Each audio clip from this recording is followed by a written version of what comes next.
This is the Asia Trade. I'm Paul Allen. I'm Avril in Singapore. The top stories this hour. Asian stocks set for gains after a cautious rebound on Wall Street, with cryptocurrencies recovering some ground. Treasury steady as President Trump says he'll name the next Fed chair early in the new year. Vladimir Putin wrapped up 5 hours of talks with U.S. envoys in Moscow, but Russia says no progress has been made on what it calls territorial issues in Ukraine.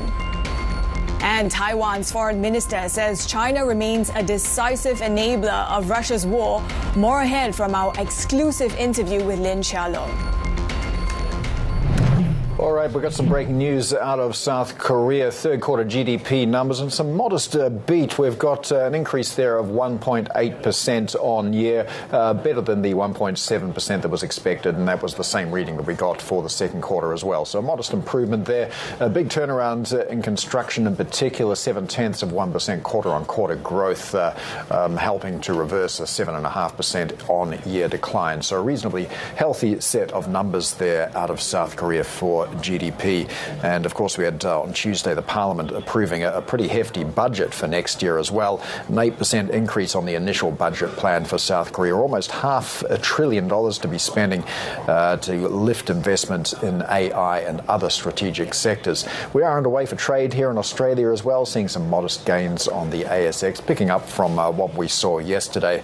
The materials sector really the only laggard. Apart from that, we're seeing some reasonably broad-based support for stocks in Australia. Looking ahead to the open in Japan, Nikkei futures also pointing modestly higher. We had a solid 10-year auction on Tuesday in Japan as well, so the market now waiting to see what tomorrow's 30-year bond auction brings. But it looks like, Avril, we might be setting up for a positive day after not a bad lead-in from the US for a change. Yeah, we saw U.S. stocks in a tight range, though, despite the crypto rally, and it was tech that led the way higher. But we also saw industrials, particularly Boeing, doing well. That 10% climb we saw overnight was the biggest gain since the month of April, amid optimism that Boeing will be able to generate billions in cash next year. Now, in terms of treasuries, we see the bear steepening coming back. The dollar has been stabilizing. We are seeing how traders got whiplash on the prices of Bitcoin back above 90K, but also interesting how the markets have been focused on who the next Fed chair will be, and Trump has been hinting who it will be, and he's also announced or says that he'll announce it early next year. So meantime, we are seeing those U.S. futures markets, the short-term curve structures. This is what you're seeing on the chart on the right. That actually points to bets that easing from the Fed picks up after Chair Powell's term ends in May. And of course, the new Fed chair's first monetary policy decision will be June 17th, Paul. Well, let's get a little bit more on markets now. Bring in Garfield Reynolds, who leaves our Bloomberg Markets Live Asia coverage. And Garfield, I just want to start with that modest recovery we saw in the US today for the S&P, Bitcoin bouncing back as well. But looking back, were there any obvious catalysts for any of this? And are the days of volatility behind us yet?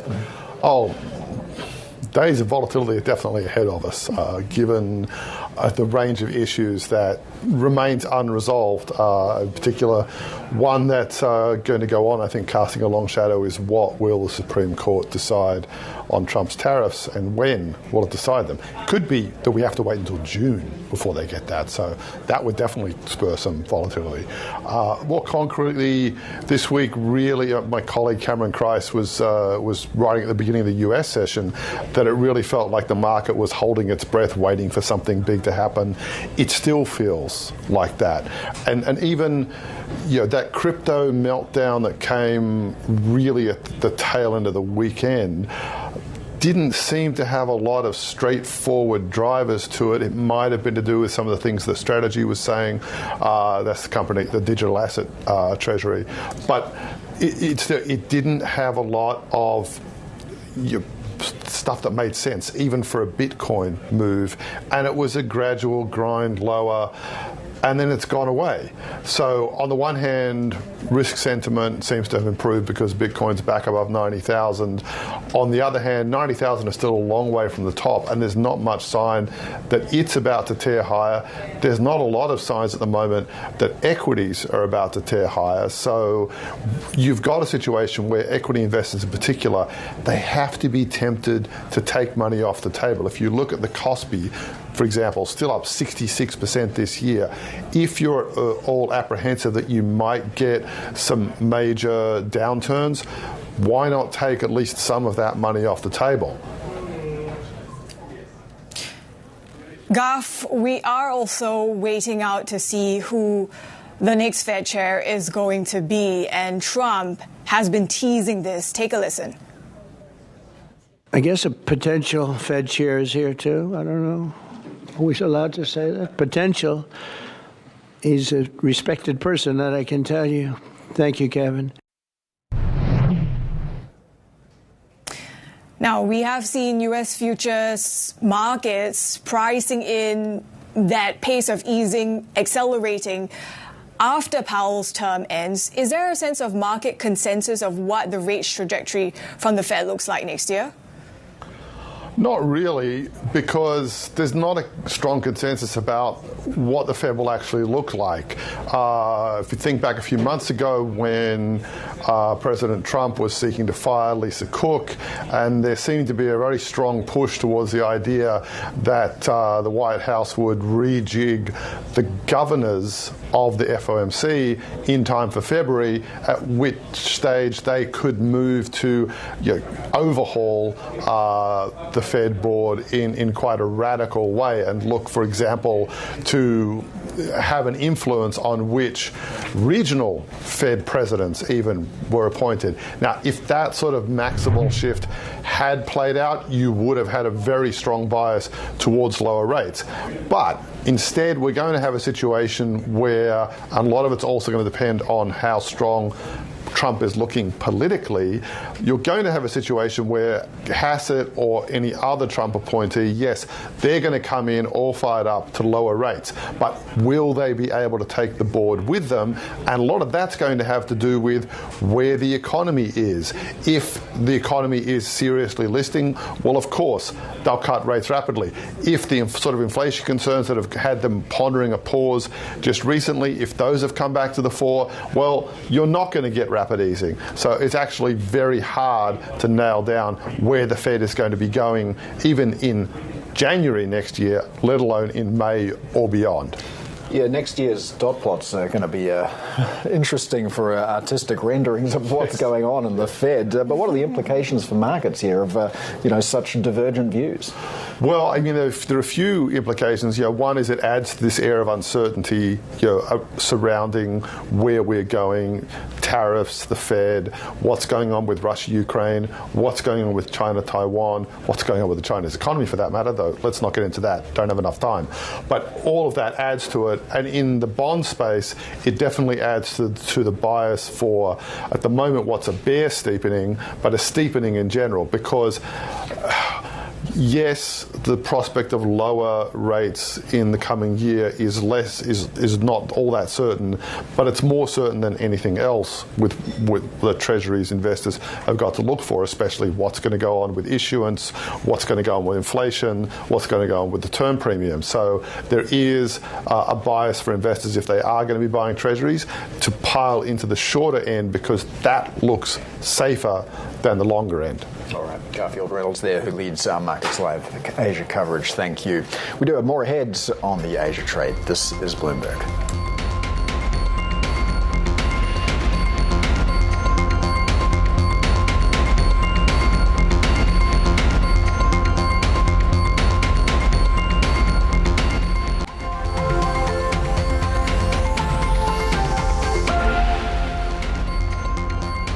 The Kremlin says talks with U.S. envoys failed to reach an agreement on a plan to end Russia's war in Ukraine.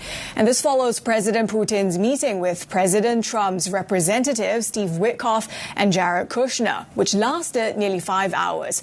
For more on this, we're joined by Bloomberg senior editor Derek Wallbang. So, Derek, doesn't seem like there was any compromise. Why? Well, we're still waiting to figure out exactly what the positive signs were from this. We've got a little bit of a Russian readout. We're waiting an American readout of this. So we're still sort of searching to see where things go. I would imagine, Donald Trump may post something about this, or the White House may post something about this, when they're ready to do so. But that could come literally at any time. The U.S. and Russian negotiators are trying to figure out a path forward here. There has been a lot of consternation about the original push that the U.S. made, the original proposal, and the idea that was way too favorable toward Russia, and it was way too much for Ukraine to give up. In the intervening days since, that has moved a bit closer in the Ukrainian direction. Vladimir Zelenskiy has said that the subsequent plans seemed to be better ones. But look, the baseline here is that you are talking about the very core of a differential between Russia and Ukraine. If you're sitting there talking about where is the actual line of revised territory going to be, and that's a condition for maybe stopping things, that's going to be a very difficult thing to come to agreement on, as Russia and Ukraine don't even agree on where the line of actual control happens to sit. Russia says that they have taken over some places that Ukraine says that they haven't. So, they're not even working from the same set of facts sometimes, let alone an opinion on what sits on top of it. So it's a very thorny thing to be trying to negotiate, and they have not yet come to an agreement on it. Derek, if there's not a lot of progress here, how great is the risk of the Trump administration losing interest and walking away? Well, Paul, I think the big question that I have right here is, does the Trump administration walk away from this saying that Russia is operating in good faith, right? There have been times when be it a Trump official or be it Trump himself, have had conversations with Russia and walked away and just said, you know what, they're not serious, they're not ready to do things. And then you see an escalatory phase there. There have been other times where they have walked away and said, well, Russia definitely is serious about this and Ukraine is the problem. And then there have been outflowing consequences to that. So I think that's really one of the first things that I'm looking for when we get an American side readout of this. As I say, Kirill Dmitriev said that the talks were productive, right? But that's sort of, that's sort of lost language there. What I'm really looking to see is where does Trump sort of think that this goes? And then if they do start getting towards an outcome, is that going to be something that Ukraine and European leaders feel like they can accept? That's going to be another whole sort of things, because bear in mind, you have to get both sides to agree, and both sides aren't even in the same room at the same time. All right, Bloomberg senior editor Derek Wallbank there. Well, now we also heard from Taiwan's Foreign Minister Chia-Lung on the war in Ukraine. He says Taiwan and Europe share common security interests after Russia's invasion of Ukraine, and China is a decisive enabler of Moscow. Lin spoke with us exclusively from Taipei on opportunities for closer ties with Europe. I think in terms of our diplomatic relation with European countries, it's full of room for mutual cooperation for three reasons. The first one is the Russians' invasion of Ukraine. So now European countries are facing the threat from Russia, with China being the decisive enabler behind the war. Decisive enabler. Yes. And now we have a common interest in terms of security. So because Europe and Taiwan's trade are interconnected with each other right now. The second one is President Trump's approach toward NATO. Because President Trump repositioned its strategic view to shift to the Pacific. So to ask European countries for more burden sharing in terms of defense budget. For example, by the year 2020, run in 35, 5%, of the GDP, in defense spending. And also, I think for Taiwan to be an indispensable partner for the European countries, we not just share common values, but we have strategic interest in terms of the restructuring of supply chain resilience. Right. How about finding other nations to cooperate in chips? We do know the United States, there are TSMC plants being built in Arizona. We know in Kumamoto, Japan, also new fabs being built there. What is going to be the diplomatic efforts from your department, your ministry, to further those aims? And what other negotiations are you having with other countries for diversification and chip cooperation? I think for Taiwan to work with other countries, we want to show our goodwill in terms of cooperation on the semiconductor supply chain resilience.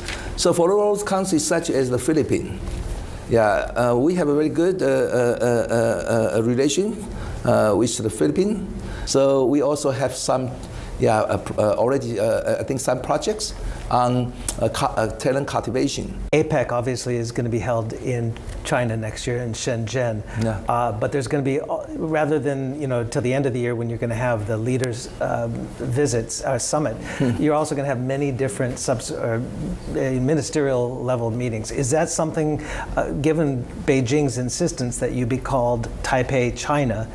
Is it something that you feel Taiwan will participate in China, sending ministers to China? I think we will participate in next year's APEC summit held in China.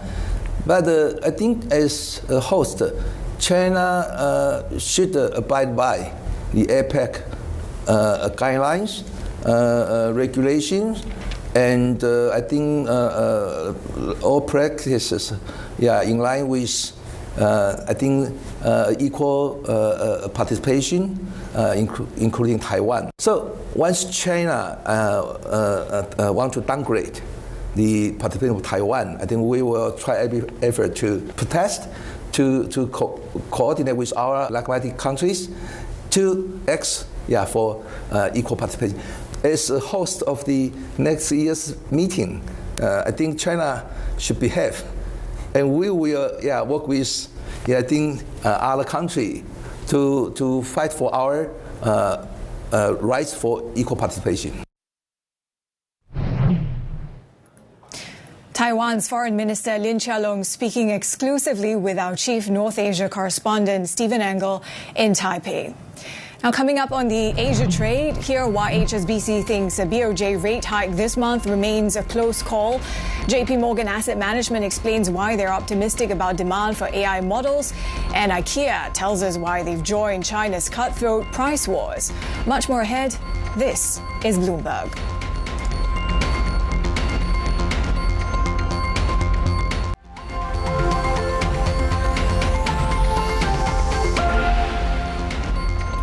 ISS shares slumped amid concerns over the Danish facility management company's role in renovating the Hong Kong apartment complex where a deadly fire broke out on November 26. A unit of the firm was serving as property manager of the estate at the time. The company says its role was limited to arranging services from third parties appointed by the building's owners and did not extend to recommendations or decisions on the renovation.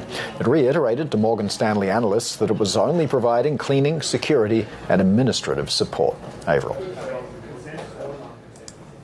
The death toll from the fire has reached 156 as authorities continue to investigate what caused the disaster. Let's bring in our China correspondent Min Lo in Hong Kong. Min, it's been a week since the fire and we're getting more information about all the warnings that were missed. What do we know? Yes, our Bloomberg team has done extensive reporting on this, and we found that there were lapses on many different layers. So this building, after it became over 30 years old under Hong Kong law, it has to go through inspections to see if more renovations or maintenance was needed, and that took place back in 2016. And the owners committee at the time had picked an architecture firm, Will Architects, to inspect the building, and they found that things need to be maintained, including the exterior wall, fire safety upgrades as well.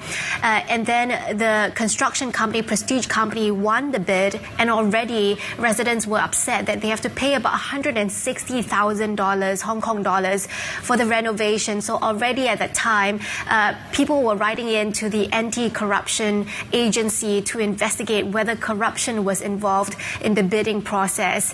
And later on, when the materials were being used, including the styrofoam boards, the nettings, the residents had also had concerns around fire safety, right? They spoke to the companies and were told that the materials were compliant.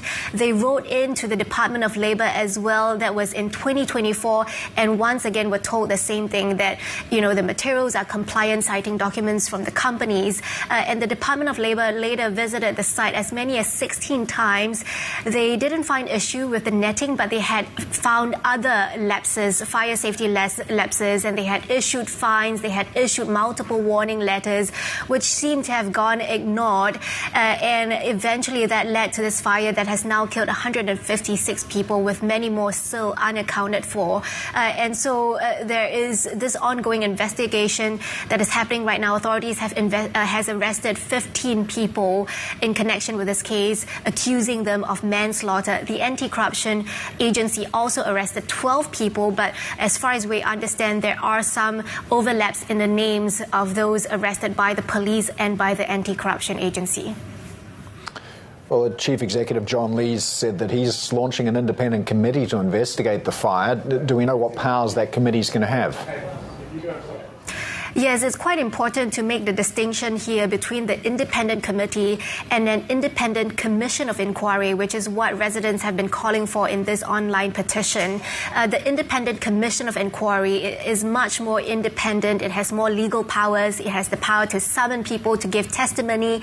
It has the power to receive materials that may not normally be admissible in court. But the independent committee, however, does not have the ability to subpoena people. It relies on voluntary contributions and cooperation, and so it is not as powerful as a commission of inquiry.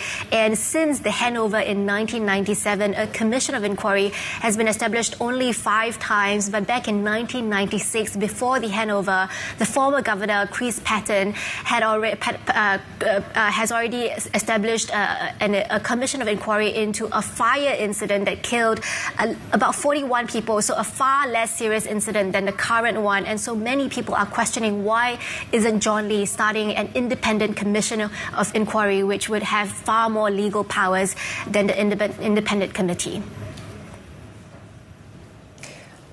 On top of what the commission might look like, Min, we are also hearing how they have been pledging to make reforms on building safety, Min. Yes, John Lee mentioned that there is a need to embark on comprehensive reforms, including looking into bid rigging, into conflicts of interest and corruption, and as well as looking into whether the list of safety materials is comprehensive enough, whether the penalties are strong enough and inspections are effective enough. So a lot of changes that still need to be made. All right, Min, thank you so much. Our Bloomberg China correspondent, Min on the Age of Trade. This is Bloomberg. This is Bloomberg.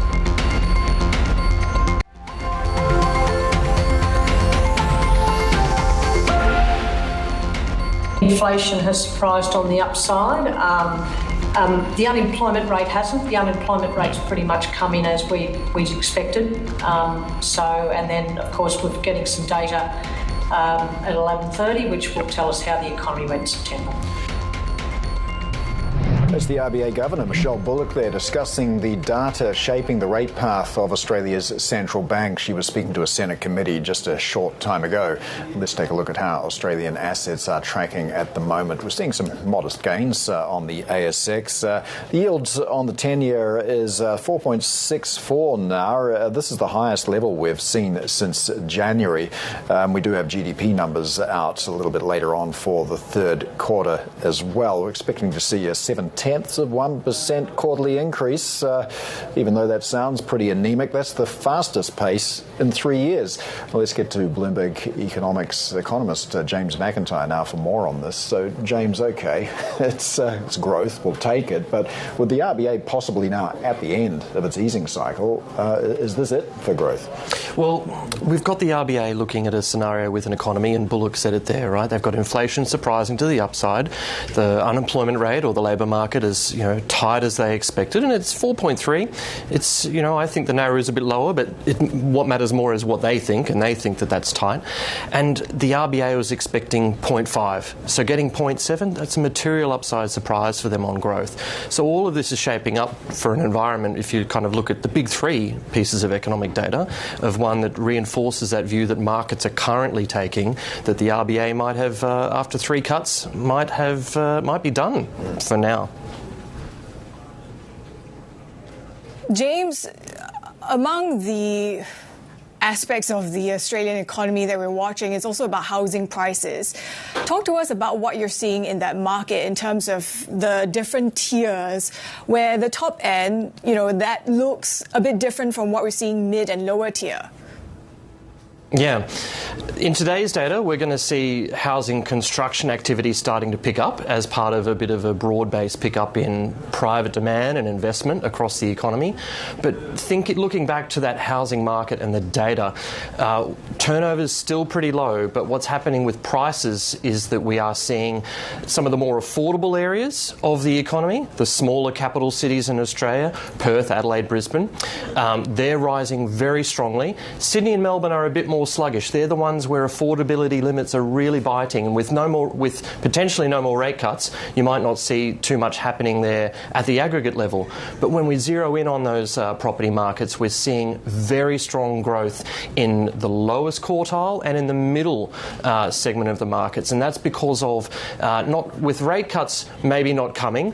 The government has announced a first home buyer support scheme, providing expanded low deposit loans, 5% deposit only for a much wider range of buyers and a higher level of caps. And what that's doing is it's igniting demand and also restricting supply, because people in those markets now know that there is a government-backed buyer coming for their property, so asking prices are up. So we're seeing a real lot of bottom-up boost in the housing market here in Australia right now in the latest figures.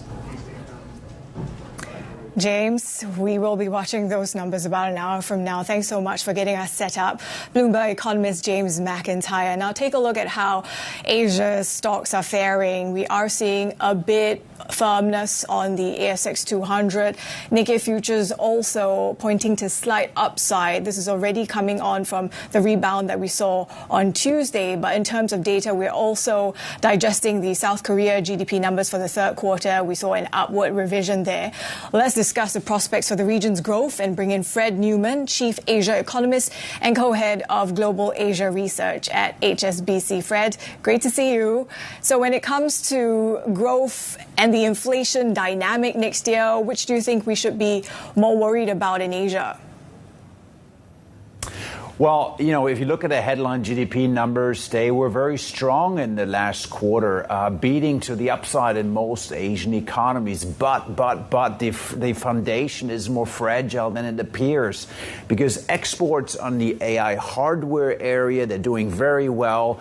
We're seeing certainly rising equity markets, maybe top-end consumption is doing okay, but broader consumer spending just isn't firing up. And we're seeing some signs of sluggish large investment coming through as well. So despite the very encouraging headline growth picture, it doesn't look like these economies are going to generate any inflation. And so if there's any kind of crack in the export picture, then central banks will need to cut interest rates across much of the region, at least emerging Asia. Japan, of course, is an exception. Maybe Australia is an exception as well. But broadly, inflation will likely surprise to the downside over the coming year.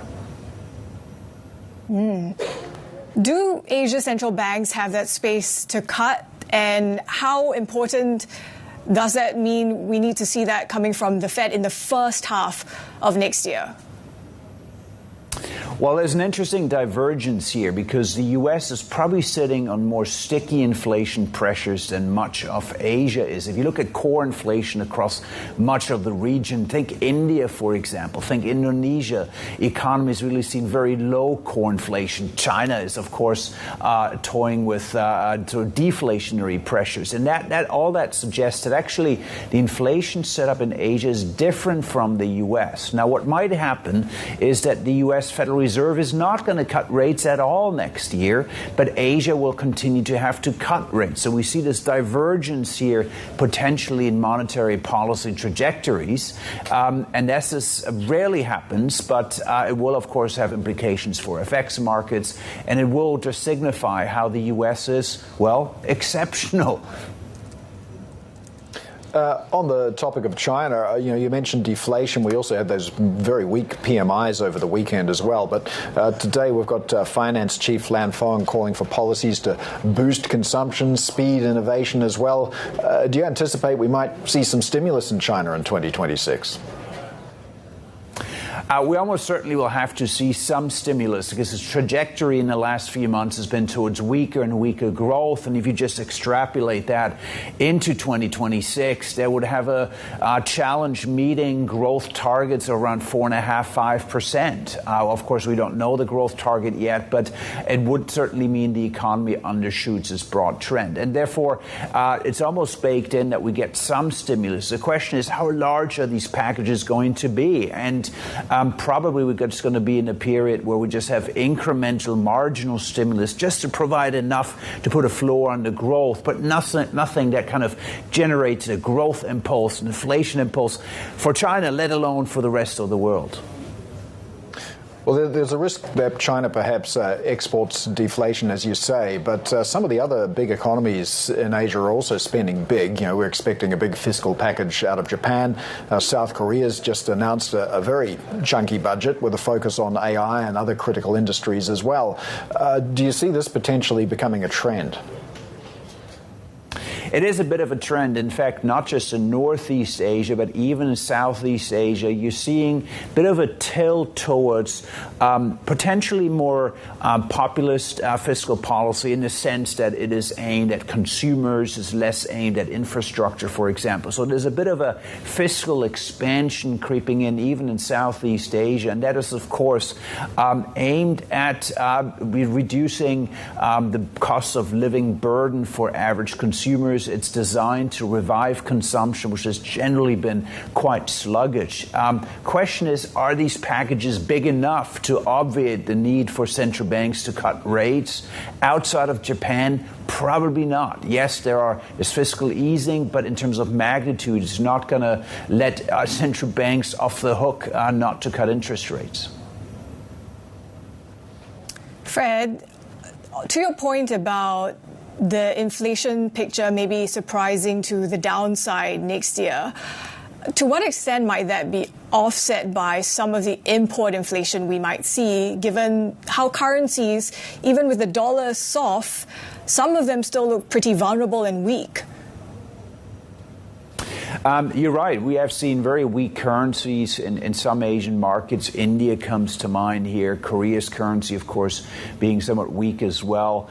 Now, that means that there is some degree of import inflation. But the broader picture is because oil prices globally are down, because food price pressures are easing, and because there's just very little local demand to tighten labor markets, we're not going to have a major impact from that currency depreciation. And so central banks who are traditionally worried about FX depreciation might at some point conclude, look, maybe the currency depreciation is just baked in. We have to focus on the price trends, and the price trends are kind of undershooting what we want long-term from our inflation target, and that would kind of raise then the pressure to start to ease monetary policy again. Markets are not necessarily pricing this in at the moment, but we feel that the growth risk and inflation risk are such that there's certainly room for most central banks in Asia continue to cut rates into 2026. What about the uneven rate of growth within economies that are AI heavy? Is there anything that policymakers can do to perhaps even out the growth a little?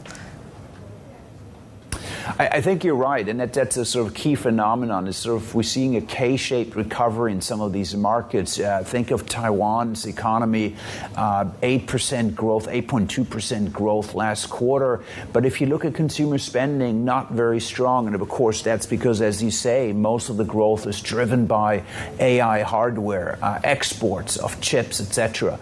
But it's not really trickling through to the broader economy. Labor markets are relatively soft. We're seeing consumer spending being sluggish as well. What can governments do?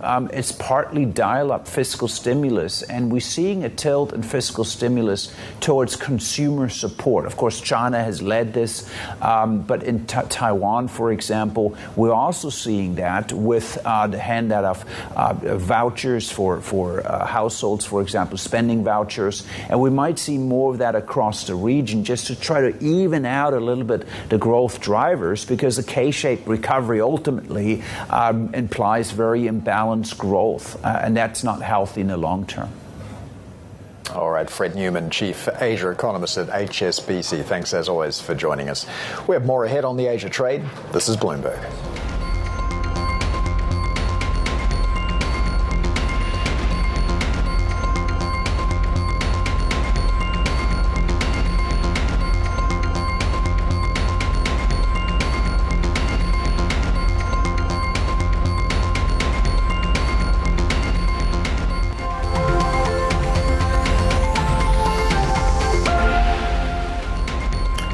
Let's take a look at how stocks in Perseus Mining, the gold miner, are performing at the moment. We're off by about 3.3% right now. This is after Perseus offered to buy BlackRock Inc.'s junior partner, Predictive Discovery Limited. This is an offer which implies a valuation of about 2.1 billion Aussie dollars. That's about 1.4 billion US. So Perseus offering to acquire all of the shares in that Africa-focused explorer that it doesn't already own. So a little bit of softness for Perseus Mining shares at the moment. Well, Australian mining shares might be primed for further gains as trade risks ease and metal prices hold firm. Let's bring in Bloomberg Australia and New Zealand stocks reporter Karmali Agana. So, Karmali, mining stocks have been lagging some of the other sectors we've seen in Australia's market in recent years. Could maybe that turn around in 2026? Yeah, I think there's definitely scope for that rally to continue into the next year. At least that's what I'm hearing from a lot of these analysts and investors I'm talking to. What's driving that turnaround? I think it comes down to a couple of things. The first one being a brighter outlook for global economic growth as a lot of those trade risks that you mentioned sort of start to settle. And the second thing is more expectations of China's recovery. So I think all of these things sets up a good picture for Australian miners in the new year. The trade picture that has emerged this year, how has that affected the stock market leadership? Yeah, I think it's created a lot of new opportunities for investors within Australia's stock market. For the first half of the year, it was really the banking sector that benefited from that haven demand and its exposure to Australia's economy. But as that risk appetite has returned in the second half of the year, we are starting to see a bit more rotation into the cyclical parts of the market, including the miners. And then the other aspect to consider with the trade war is that it's sort of put renewed attention and focus on a lot of gold miners and rare earths, so other opportunities within the sector. So it's really shaken up the leadership within the stock market here in Australia.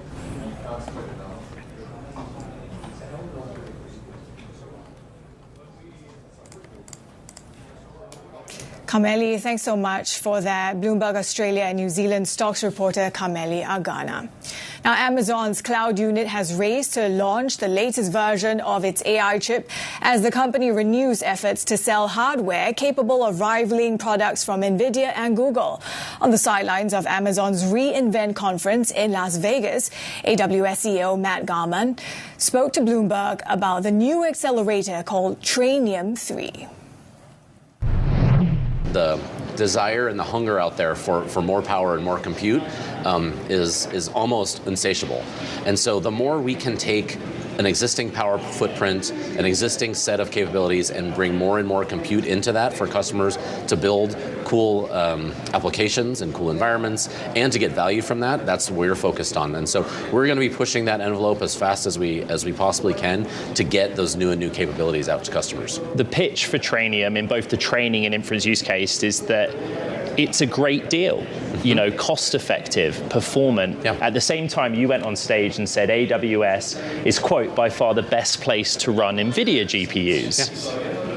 How are both possible? Well, both are possible because that is a great environment to run accelerators and compute in. And so we've been working for 15 plus years with the Nvidia team and Jensen and team to deliver outstanding capabilities for our customers. And for when you're running a large cluster of Nvidia GPUs, people will tell you AWS is the best place. You get the best performance, the most stable cluster, the best capabilities out there, and broad scale. And that's why folks like OpenAI and others are running in AWS. And we have that choice. And so for others that want to be able to take advantage of Trainium, and there's some use cases that are best for Trainium, there's other use cases where NVIDIA GPUs are going to be your best option. We want to have all of those available. And so we think that if we can continue to push the envelope on what Trainium can deliver for customers and make sure that we are supporting the latest and greatest from everything that the awesome team at NVIDIA is delivering, that's going to be the best outcome for our customers. The plan for AWS is to basically double capacity by end of 2027 to around 8 gigawatts. Do you have a sense of how you apportion that capacity in-house silicon and server designs with Trainium versus NVIDIA GPUs? We're just going to keep pushing as fast as we can, and we'll see where customer demands drives us as we go. And as you said, we're massively adding capacity. In the last year alone, we've added 3.8 gigawatts of capacity, and we'll continue to add more and more over the next couple of years.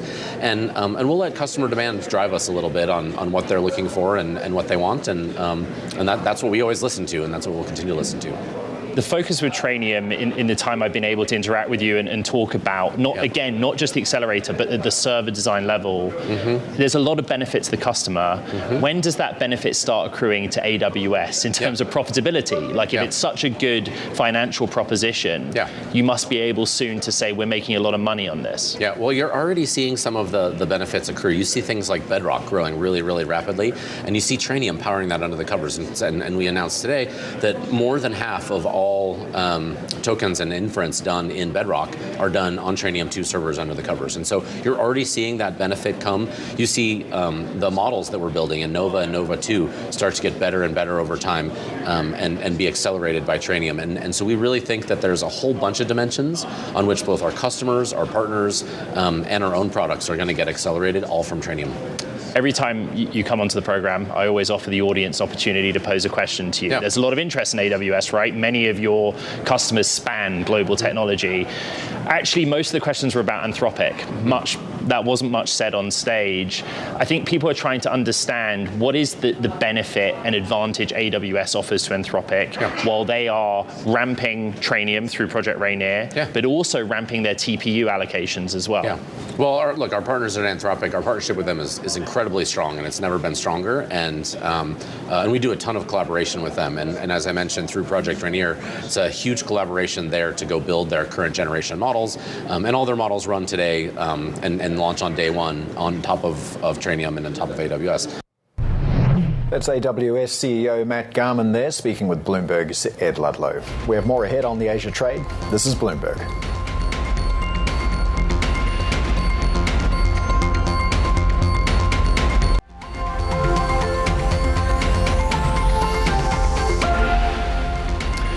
The latest now from the corporate front. Bloomberg has learned that OpenAI CEO Sam Altman is shifting resources to accelerate ChatGPT improvements, pausing work on autonomous AI agents and advertising. Sources say Altman urged staff to prioritize ChatGPT amid rising competition. The information also reported that Altman warned employees Google's AI resurgence could create temporary economic headwinds for OpenAI. Taiwanese prosecutors have charged Tokyo Electron with failing to prevent staff from allegedly stealing TSMC trade secrets. They're asking a local court to impose a fine on the company for neglecting its duty to stop the alleged theft. Tokyo Electron says it is still verifying the details and that the indictment targets its Taiwan unit. Bloomberg has learned that Comcast is looking to merge its NBC Universal division with Warner Brothers Discovery after making a renewed offer for part of the company.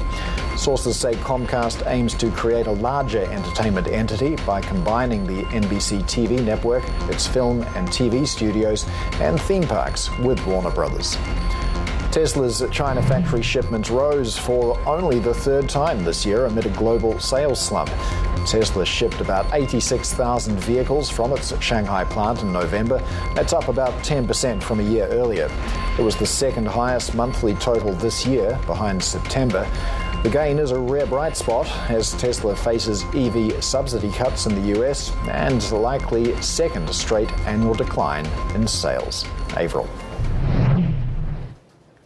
Paul, take a look at how futures are pointing on the Nikkei. See some bounce or an extension of those slight gains we saw from a day ago. Of course, we are watching out for the likes of Tokyo Electron, given what Taiwan is telling us related to TSMC. So those are among the stocks to watch in the session. But it's also this cautious rebound that is expected following what we saw on Wall Street overnight. Yes, we did see U.S. stocks in the green, but things look pretty range-bound despite the crypto rally.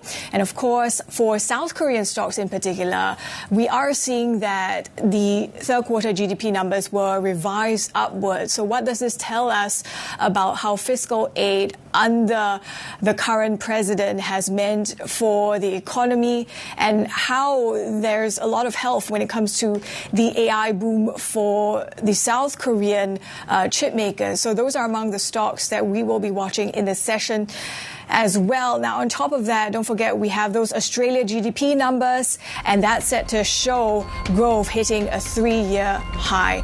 We'll watch the markets open in Seoul and Tokyo next. This is Bloomberg.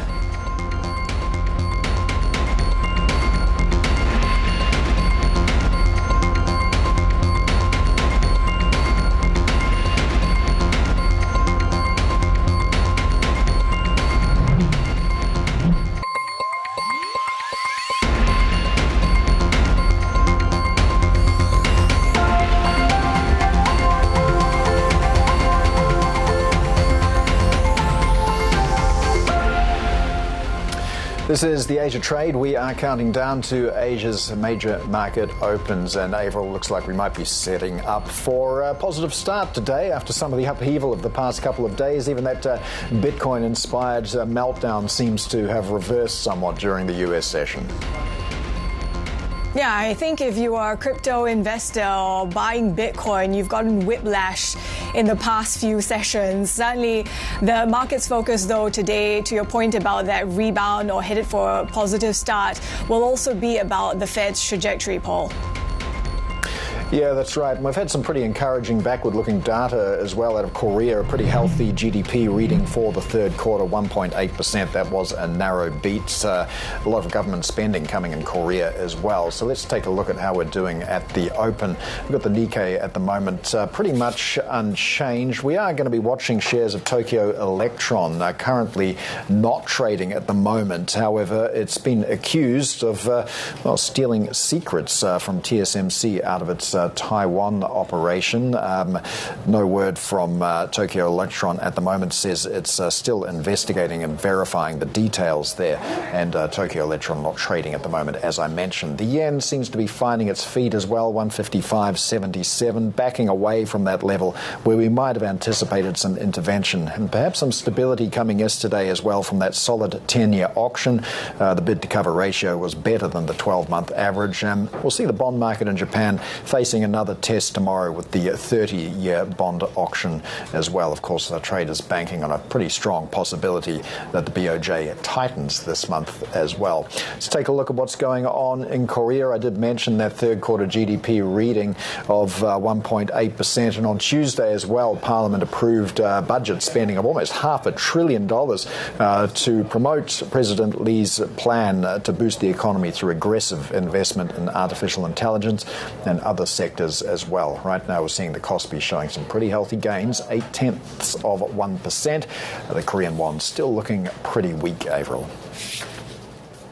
Yeah, we have been seeing a bit of stability on the dollar that's come under pressure the past week or so, but also about what we're seeing in oil prices, right? Given the concerns surrounding Ukraine and Russia, which we'll talk about in just a bit, but Venezuela as well. Is the geopolitical volatility trickling back through into oil prices when the expectations are mostly about supply glut into next year? And take a look as well at U.S. Treasuries, because the bear steepening is returning. So we're seeing that pick up on the short end when it comes to buying of treasuries, but long end, those fiscal concerns continue to weigh.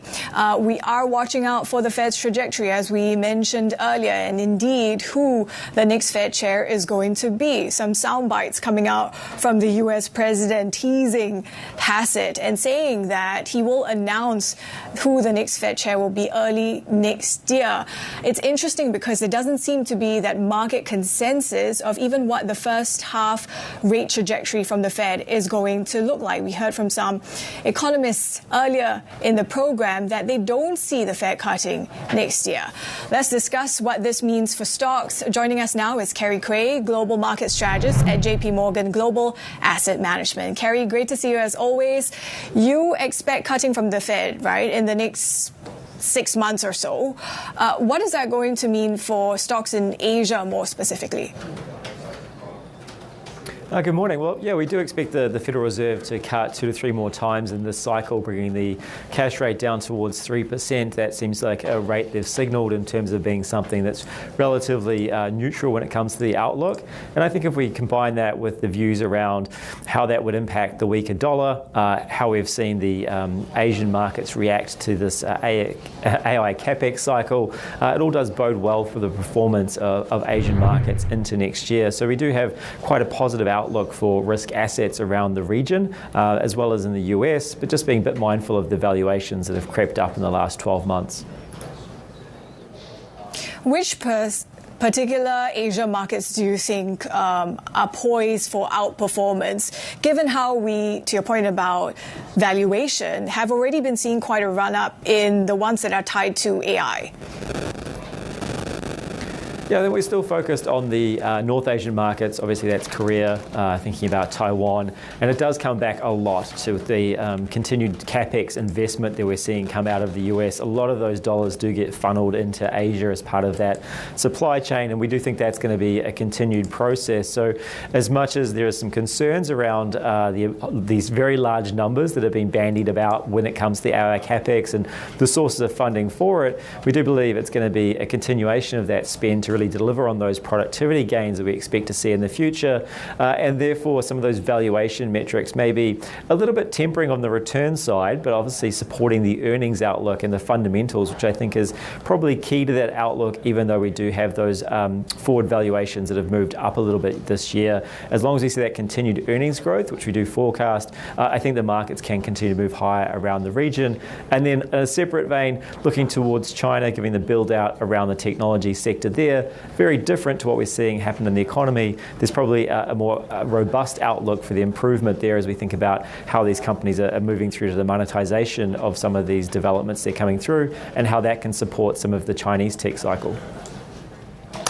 Well, it has been a very volatile week, Kerry. I'm wondering if you can offer any explanations for what the catalysts might have been there and what you see as being the catalyst going forward. Do you anticipate some more volatility over the coming weeks and months? Yeah, I think some of the, catalyst was the fact that there just wasn't a lot of data coming out. And so when that's the case, the markets tend to get a little bit jumpy around what is available. And I think the concerns around the Bank of Japan maybe hiking rates, the impact that may have on liquidity or unwinding of leverage, obviously weighed on those asset classes that had seen a lot of movement or are very sensitive to liquidity, such as some of the cryptocurrencies and the sort of views that cryptocurrencies now have around broader risk sentiment. So I think there was a case of not being much data available, and that's adding to some of the concerns. And then some of these shifting narratives we've seen around the direction of rate cuts from different central banks, again, playing into the market. I think once we start to get a full suite of economic data on the public side coming back out of the US, that will start to allay some of those concerns around the standing of the US economy and obviously the trajectory into next year. And similarly, when we hear from the central banks in December around their plans, I think you'll probably get a market that's again focused on a global and US economy that's continuing to expand, and risk assets are likely to do well in that environment.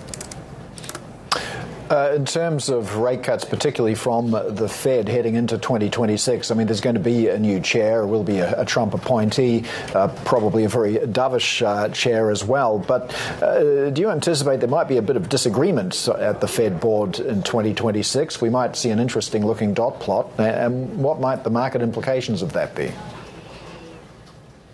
Yeah, I think absolutely. I think what we'll see, and even coming into the December meeting, we're now expecting a rate cut to be priced in December. The market is almost fully pricing in that rate cut. It will be about that dispersion in returns. Obviously, we know that there is quite a dovish member on the Fed at the moment that's been opting for sort of larger 50 basis point rate cuts. I think that'll still be there. And we may see some other committee members who are more on the side of being a little bit concerned why we haven't seen that inflation come through just yet, and that may start to creep in next year in terms of companies being willing to pass on some of these higher prices as they see those tax rebates come into households and a bit more money in the pocket of consumers in the US. And so I think you'll see a lot more dispersion in that dot plot. And I think one of the wild cards actually coming into next year is the fact that we are thinking about who may be the new federal chair in terms of leading the organisation, but also the outcome from that Supreme Court looking at in terms of what the outcome may be for Lisa Cook and how that could change the composition of the Federal Reserve as well as the broader members from the different state level reserves. So I think that would be the biggest upset to a lot of the outlooks at the moment in terms of if we get a much more dovish Fed being put in and the view that you get a lot more policy easing that could lead to a bit of a policy misstep next year. Kerry, you talk about some of the earnings revisions upwards. To what extent are you expecting that in Australia, where we're expected to see growth numbers showing a very robust picture? Yeah, we have seen a bit of a turn in the outlook for the Australian market as we look at the earnings numbers and the EPS growth numbers. If we look at what's happened over the last 3 months in terms of that change for the next 12 months earnings expectation, a much better story being priced in around the outlook for 2026, which has seen those earnings numbers creep higher.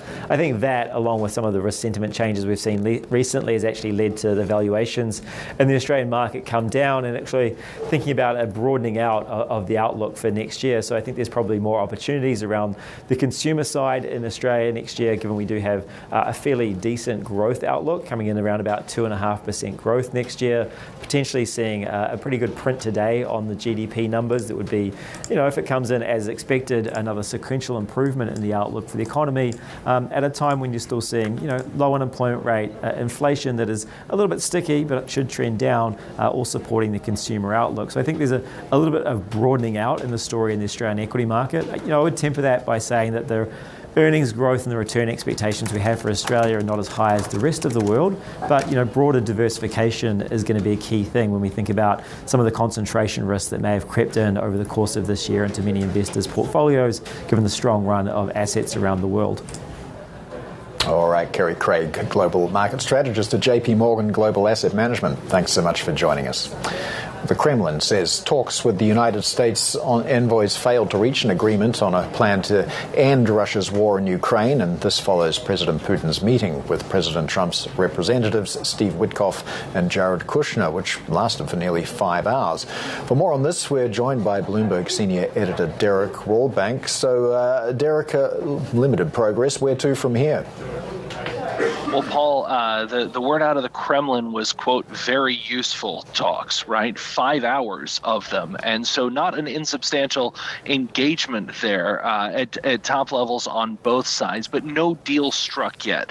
So that's the key top line that we have coming out of these initial talks. We, again, have the Kremlin's assessment of this. We do not yet have the American readout on this. So there's a lot still to wait for here. That could come really at any time. I think one of the things that's key here is that they were talking about some particularly thorny issues. One of the big things that's being discussed now is what an actual arrangement would look like. Literally, where do you draw the line? If you're saying, do you draw it somewhere along the line of actual control, if you will, whatever the front line kind of is. And then how do you divide that? But the Kremlin is pressing to try and get territory that it doesn't have control over right now. And so there's a lot kind of at play here.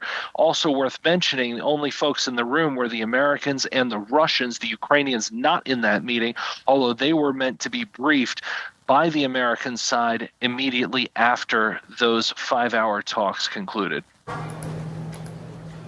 Derek, even as we wait for the U.S. readout, what are the optics, given the limited progress that both you and Paul have been highlighting, and the fact that the U.S. envoys traveled all the way to Russia for these talks?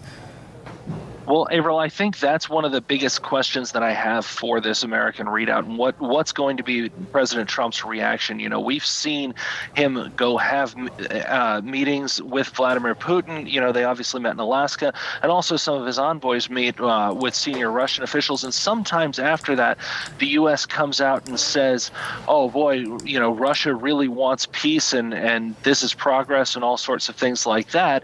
And then sometimes they come out and say that Russia's not serious, and there's an escalation, on that side. And so I think there's a lot at stake with just what the U.S.'s readout of this is. Were these very useful talks? How productive were they? Did we get anywhere further down the line? Remember, both sides of this entrenched conflict will have to agree on something at the end, and right now they're not even in the same room. So this is a little bit of a shuttle diplomacy that we see here. There is a great amount of suspicion among Ukraine's allies on the people that the Americans put into the room, including Steve Witkoff, especially Steve Witkoff. There's some concerns that he's being seen as someone who is way too willing to give Russia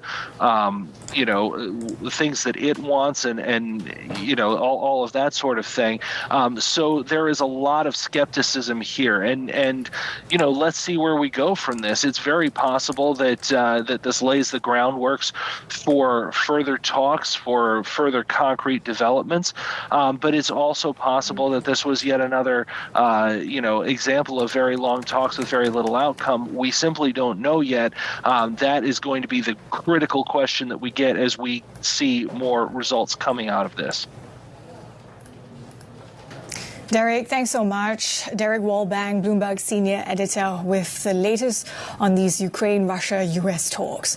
We have more ahead on the Asia trade. This is Bloomberg.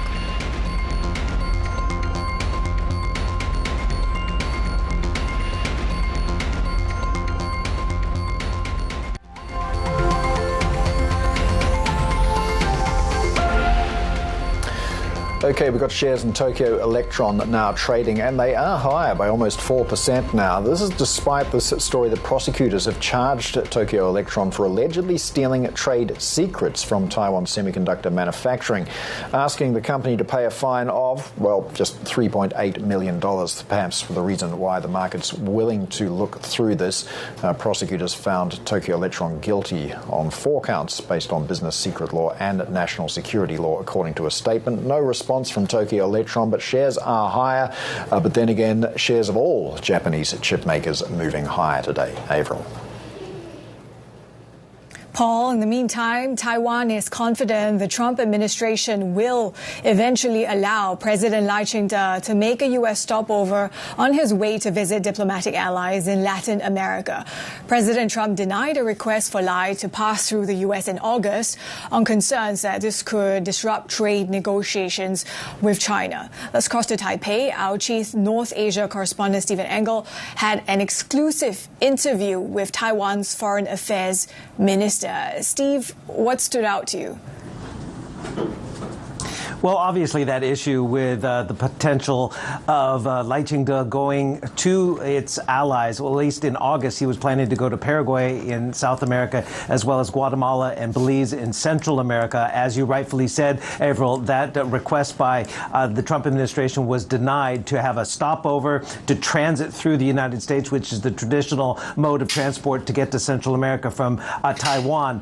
But things are a little bit different right now, obviously, because there is that year-long truce that the Trump administration did establish with China. But still, obviously, times are very sensitive right now, given the situation between China and Japan because of Takeichi-san's comments about this, of course, survival-threatening situation that really angered Beijing, because they essentially saw Takeichi-san's comments about Taiwan as a precursor to potentially militarizing Japan again. Obviously, we know the economic fallout has already begun. The Nikkei newspaper was reporting today that half of the mainland Chinese hotel bookings to Japan of late have been canceled. So there is economic impact. That's where I began my exclusive conversation with the foreign minister here of Taiwan, Chia-Lung, and he said it's going to take some time to resolve. So we have very good communication channels with the Japanese government. So we are trying to manage the situation to avoid it's become a situation out of control. So because... Sorry, are you saying you're downplaying it? Because yes. The response so far from Lai Ching-te, the president, has yes. been fairly muted. Yes. So we show our support through a soft approach, suggesting that our people to travel to Japan, also to eat Japanese food. So we want to help cool down the situation, because once the Chinese nationalist sentiments stimulated, it will to some extent, out of control. So I think for Beijing, it also not in its interest to escalate the conflicts. What are you communicating to Tokyo? Do you want them to back down to cool tensions or stand ground? I think it's in everyone's interest to stabilize the current situation, because once Xi Jinping mobilized its society through nationalist sentiment, it is also not in Xi's interest, because the economic downturn and also the high the rising unemployment rate, and also the trade conflict with the United States. So I think it's not in everyone's interest to have the China-Japan disputes and the issues related to Taiwan to escalate. So by not provoking Beijing, you feel, this is the way I'm reading it, you feel that this could die down sooner? Yes, I think so. How long? Because I think Japan has already shown its willingness, because it's in the parliament, it's in the QA session. Yeah. So there are some backgrounds. Yeah. So it's not just a different policy change from the Japanese side, but for Beijing side, maybe it take maybe a year to stabilize the situation. But for saving Xi Jinping's face, he has to do something to show his domination in the disputes. Now, showing the importance and interest in this story, the Nikkei newspaper in Japan did pick up our Bloomberg story, as well as the Taipei Times here, including the front page, another area which we did discuss with the foreign minister, and that is Taiwan open to restoring ties with Honduras. That, according to the Ministry of Foreign Affairs. I did speak to Minister Lin about that, because there is one of the candidates in that presidential runoff, Asfura, who has illustrated his I guess, openness or receptiveness to possibly restoring Honduras's diplomatic ties to Taiwan, which were moved to Beijing back in 2023. So that would be an interesting development. Currently, right now, as we talked about earlier, of course, Lai Ching-te possibly going to Central and South America to visit his allies there. 7 of the 12 diplomatic allies that Taiwan still has are in Central and South America. So Honduras would be a key crown addition, of course, because generally, if you've been looking at the history, they rarely add new diplomatic allies. They've been losing them to Beijing over the years. All right, Chief North Asia correspondent Stephen Engel there in Taipei. More ahead on the Asia trade. This is Bloomberg.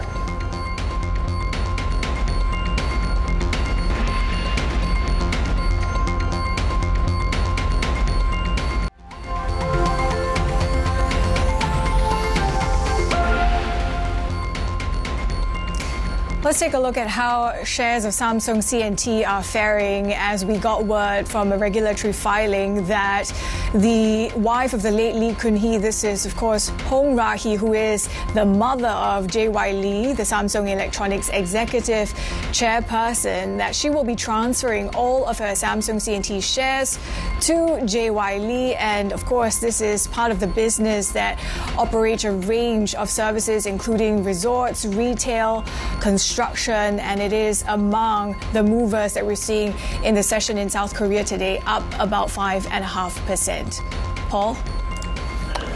Here's some of the top global headlines that we're following. French President Emmanuel Macron begins a 3-day visit to China today, with the Taiwan issue expected to take center stage. Ahead of Macron's meeting with Xi Jinping, Beijing has been seeking support from France in its dispute with Japan over Taiwan's status. Trade will also be on the agenda, with Macron pushing the EU to deploy its toughest tools in response to Chinese restrictions on rare earths supply. President Trump has suggested the Pentagon will soon begin targeting drug cartels with strikes on land in Venezuela and beyond.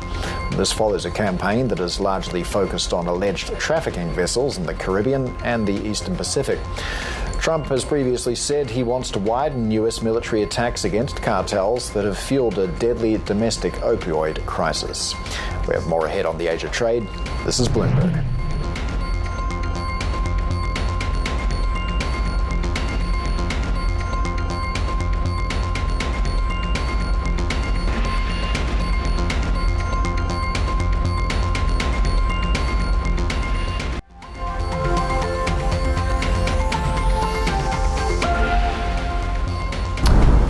Well, the Australia GDP numbers for the third quarter, very underwhelming. Just 0.4% growth. We were expecting 0.7%, which would have been an improvement on what was a pretty anemic second quarter. So very weak growth for the quarter in Australia. That is a 2.1% reading on year. Also a miss. The expectation was for 2.2% growth. So it's going to make things interesting for the Reserve Bank of Australia, because we did hear from the RBA Governor Bullock earlier today talking about the risk of inflation pressures returning as well. Okay, look at the Aussie dollar dipping there, 65.56. Let's get to Bloomberg Cross Asset reporter now, Richard Henderson. So, Richard, a bit of a cry went up around the newsroom when that number came up. What are the initial takeaways for markets from that print? Yeah, well, that's less than expected, as you've identified there, Paul. The key takeaway here, I guess, on the year over year is that that's still quite robust. I mean, going into this print, economists surveyed by Bloomberg were expecting, I think, the strongest reading in 2 years. So this is a little bit underwhelming, but still not shocking in the overall health of the Australian economy. We can only point to some of the private gauges that we've seen recently. On capex, for instance, up 11.5%. One reading was for the third quarter, as companies are spending more on aircraft, data centers, and other things, and also consumer confidence is coming back to the economy. So this is a bit underwhelming, definitely, but I think the bigger picture here, especially in that year-over-year gauge, is that things aren't in a dire state at all, and of course the inflationary risk is still very real for the Australian economy, as you've identified. Yeah, Richard, as you're speaking, we're seeing the Aussie dollar erasing gains, the 3-year policy-sensitive yield also erasing those gains, rising after the data. What is your sense of the inflation outlook for Australia? So this is coming after a really dramatic repricing of the rates outlook in the past 6 weeks or so in Australia. We've gone from around 4% on the 10-year yield. Traders, investors anticipating further rate cuts. That then swung quite dramatically as we had a series of above target inflation prints. That really changed to now traders expecting rate hikes next year, at least one rate hike by the RBA. So this is a sort of another dramatic twist in this narrative. The RBA is going to be laser focused on inflation, as will investors. But as we see some of those expectations for rate hikes, or at least upward pressure on those rate hike expectations, as we see those come in from this underwhelming print, then you're going to see yields come down. You're going to see the Australian dollar come down on a relative basis, based off of the data, of course. It might be more difficult to make an argument for rate hikes with growth not looking too strong at the moment, Richard. So what are the expectations for the next move in Australia now? And perhaps is there a role for a little bit more fiscal spending?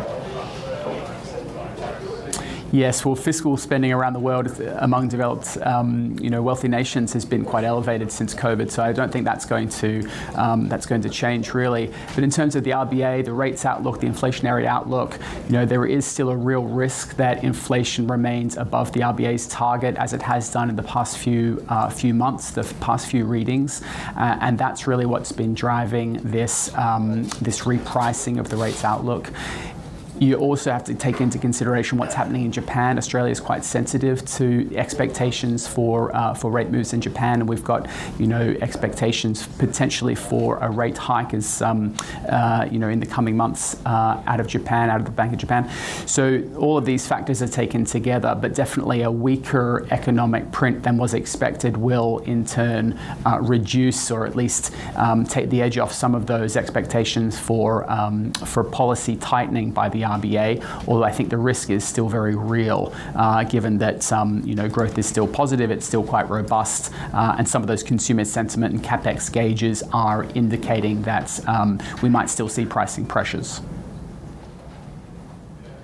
Richard, thanks so much. To your point about being sensitive to the BOJ and their expectations of rate hikes, we certainly saw that playing out in debt markets earlier in the week. Bloomberg cross-asset reporter Richard Henderson.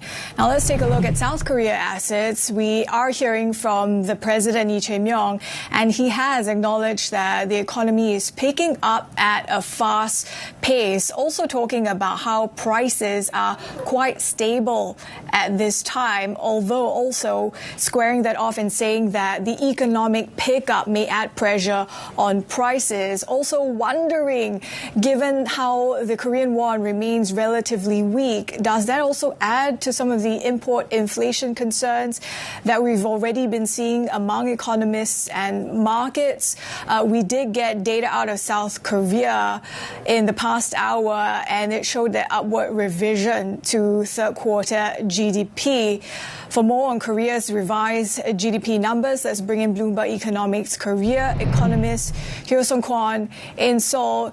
Hyo-sung, so the numbers look quite solid. Talk to us, unpack for us what you're seeing in terms of the flow through in fiscal aid and the AI boom that is helping South Korea, and how might that continue? Actually, is that the GDP revision this morning showed that growth is stronger than the initial estimate. It was so if you see the component, most of the components expanded in the third quarter. So export remained resilient, actually strong, supported by the global AI boom, and despite higher U.S. tariff. And private consumption accelerated rapidly. It was driven by the decreased political instability, and also the consumption consumption coupon pay up by the government. And what is important is that the construction investment actually rebounded in the third quarter.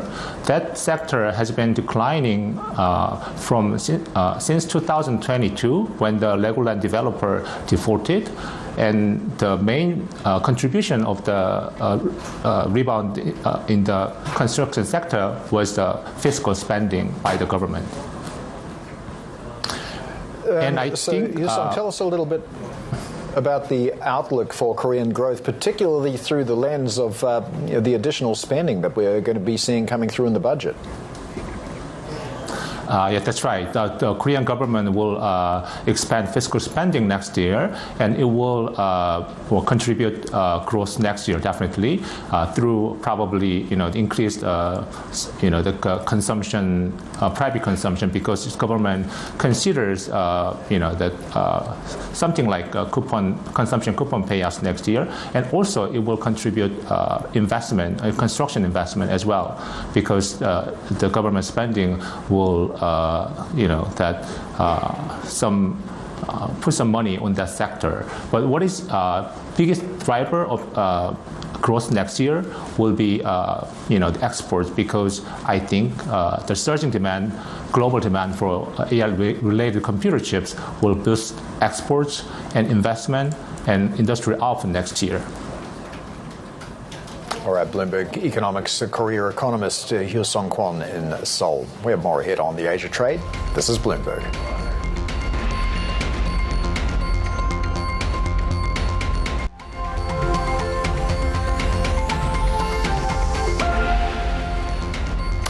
Right, let's turn to New Zealand now, and Ikea is opening its first store in the country, bringing its flat pack furniture and Swedish meatballs to Auckland.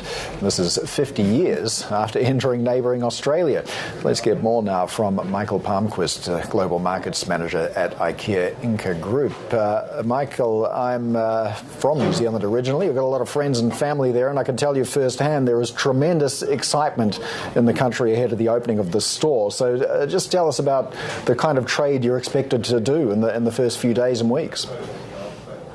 Yeah, we're super humbled and touched by the big excitement and anticipation. And opening in New Zealand has, of course, been a dream for a long time.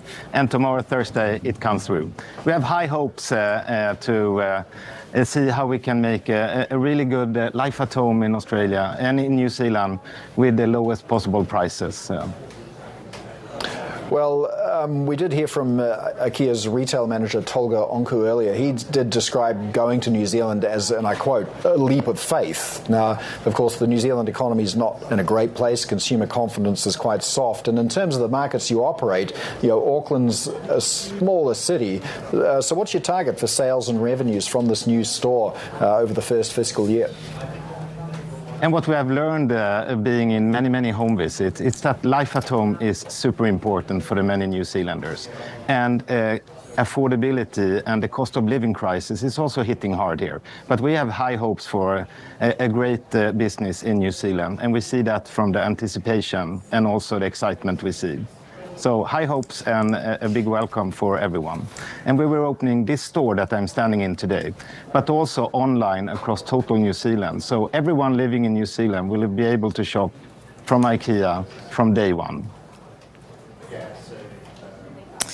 Mikael, the idea of entering the New Zealand market, to your point, has been around for quite a long time, since 2019, I believe.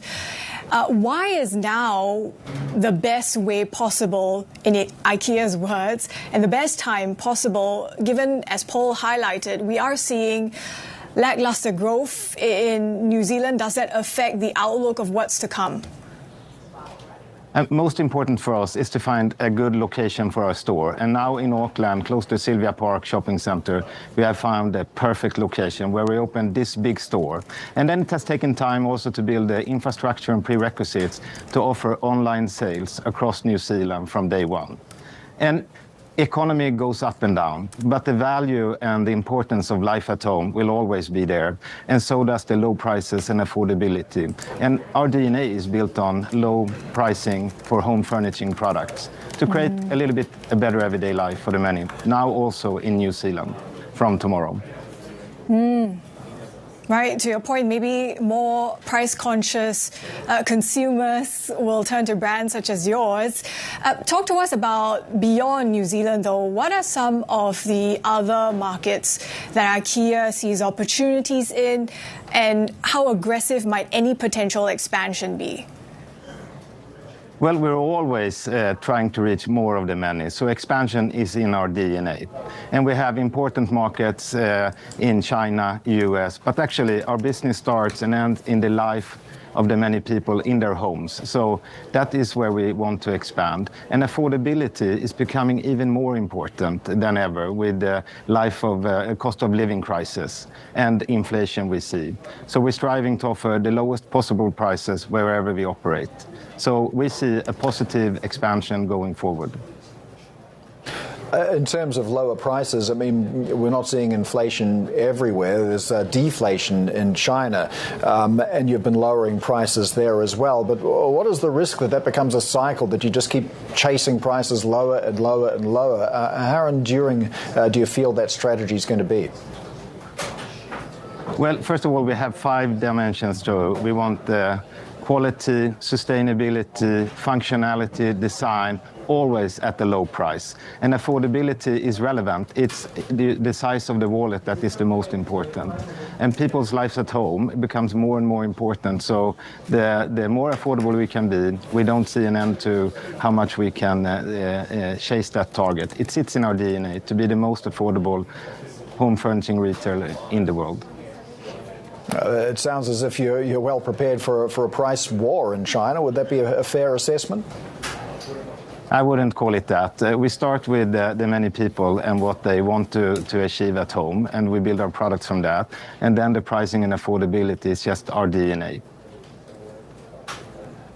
How much further might you be committing as part of efforts to keep prices low or slash prices in the Chinese market? It's not about slashing prices.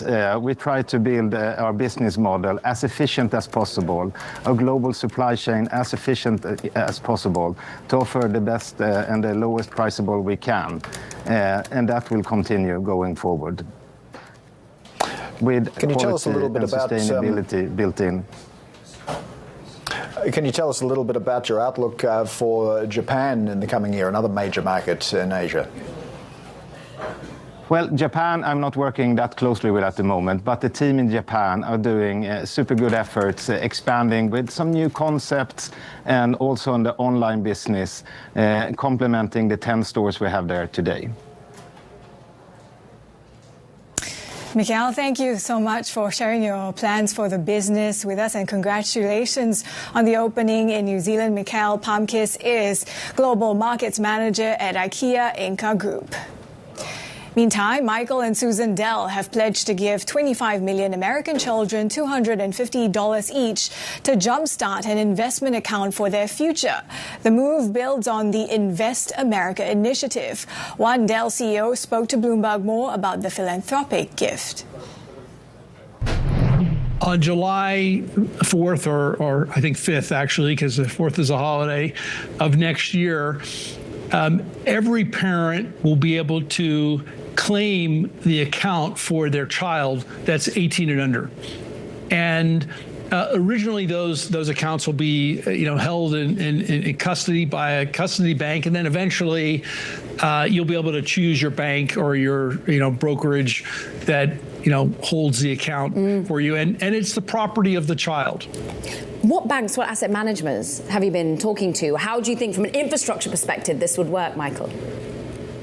Right. I have not been having the conversations with the banks. I actually, a number of them have told me that they're interested in being the banks to hold these accounts. I think it'll be, all the major banks, and, the parents will be able to choose whichever their favorite bank or, stock brokerage is. What's so interesting is this has bipartisan support, as we understand, from letters being written just yesterday, asking Cory Booker as well as Ted Cruz, asking those to come alongside you for corporates to invest alongside. That's right. I spoke with Senator Booker last night about this. I spoke with Senator Cruz about this earlier today. And there is completely bipartisan support for this idea. It's not a political initiative. This is about investing in children, and we think that's the smartest investment that we can make. Michael, why do you think it wasn't picked up earlier than this? Since 2021, shout out to Brad Gerstner, is almost his idea, this initiative. Why did it take this administration this time? Well, it's a great question. Brad did tell me about this in 2021. We talked to the prior administration about it. I think it's hard to get legislative action like this done, but now it's the law. And so here we are. And so we have a great opportunity for the future to build on this platform. That's Dell CEO Michael Dell speaking with Bloomberg's Caroline Hyde. More ahead on the Asia trade. This is Bloomberg.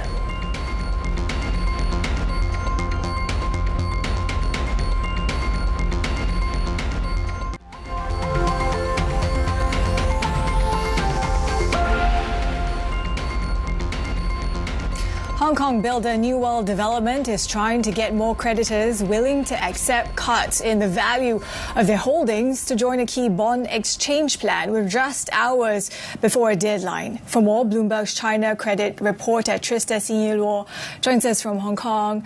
Trista, what do we know about the extent in which New World is able to garner support for its plan?